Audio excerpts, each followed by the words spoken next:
عید کے 2 دن پہلے قربانی بھی کر سکتے ہیں، قربانی کا گوشت فریز میں ذبح بھی کر سکتے ہیں اور عید والے دن اس کو تقسیم کر سکتے ہیں۔ نیا مسئلہ، نیا دین، نئے دور، نئے تقاضوں کے مطابق چھوٹے مرزا جیلمی صاحب نے یہ نیا مسئلہ اب چھیڑ دیا ہے کہ عید کے 2 دن پہلے بھی قربانی ہو سکتی ہے۔ اس شیطان کا مقصد دین پھیلانا نہیں ہے۔ 1400 سال پہلے سے آج تک کسی نے یہ مسئلہ نہیں کیا، اور یہ سیدھی اب یہاں تک اتر آیا ہے کہ قرآن اور رسول اللہ کے فرمان کی سیدھی مخالفت کر رہا ہے۔ یہی کام بڑا مرزا کرتا تھا جیل میں، یہی اس نے کیا ہے۔ اب دیکھیں، اسلام کی 1400 سالہ تاریخ میں کسی نے بھی یہ مسئلہ نہیں کیا کہ عید پڑھنے سے پہلے قربانی ہو سکتی ہے، بلکہ یہ حدیث شریف نسائی شریف میں ہے اور بخاری شریف میں بھی کئی مقامات پر ہے مختلف عنوانات کے ساتھ کہ آقا کریم علیہ الصلوۃ والسلام نے نماز عید الاضحیٰ پڑھائی، اور پڑھانے کے بعد حضور نے خطبہ ارشاد فرمایا کہ نماز عید سے پہلے جس نے قربانی کی اس کی قربانی نہیں ہوگی، وہ صرف ایک گوشت ہے جو اس نے اپنے گھر والوں کے لیے جمع کر لیا ہے۔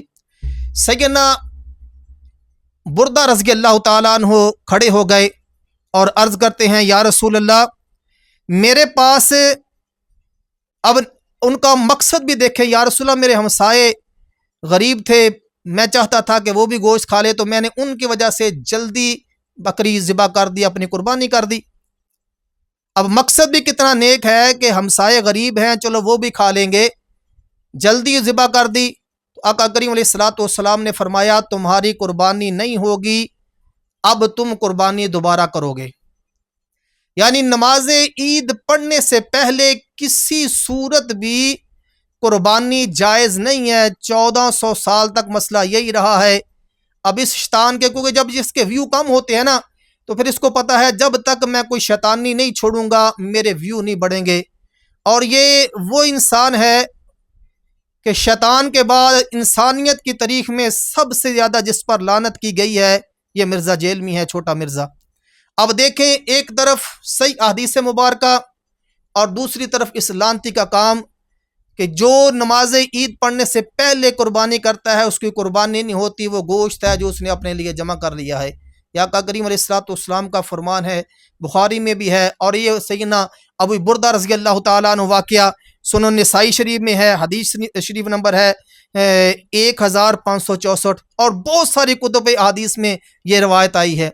اب دیکھیں کہ ایک طرف پورا اسلام اور ایک طرف یہ شیطان، تو اس کا مقصد اسلام پھیلانا نہیں ہے بلکہ اس کا مقصد شیطانیت پھیلانا ہے۔ وہ کسی طرح ہو، اس کو قرآن کی مخالفت کرنی پڑے، اس کو حدیث مبارکہ کی مخالفت کرنی پڑے، اس کو صلحائے امت کی مخالفت کرنی پڑے، اس کو صحابہ کی مخالفت، اس کو اس چیز سے کوئی پرواہ نہیں ہے، کیونکہ شیطان کو کسی قسم کی پرواہ نہیں ہے۔ پرواہ اسے ہی ہوتی ہے جس کو آخرت کی فکر ہو، جس کو پتہ ہو میں مرنا ہے اور مجھے یوم حساب، قیامت والے دن حساب دینا ہے۔ یہ اس چیز سے فارغ ہو چکا ہے، کیونکہ جب شیطان کا پیروکار ہوتا ہے تو اسے آخرت کی فکر نہیں رہتی۔ بہرحال یوم حساب تو ہونا ہے۔ تو یہ دیکھیں، سیدھی مخالفت، اور اب اس کا کیا انجام ہے، کیا حال ہے، یہ تو اب میرا خیال بچہ جان جائے گا اس کے بعد، کہ جو ایسے بے دریغ طرح حضور کے فرمان کے مخالفت کر رہا ہو وہ مسلمان تو نہیں ہو سکتا نا۔ جس کے دل میں رائی کے دانے کے برابر بھی ایمان ہے، اسے پتہ ہے کہ یہ کام گناہ ہے، یہ صرف شیطان ہی کر سکتا ہے۔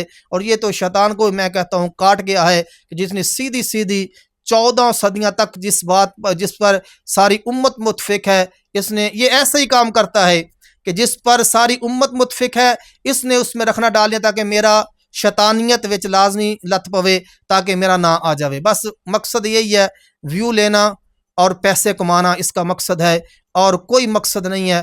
خدا ایسے شیطانوں سے اس امت کے نوجوانوں کو خاص طور پر جو اس کی پیروی کر رہے ہیں ان کو ہدایت دے اور محفوظ فرمائے۔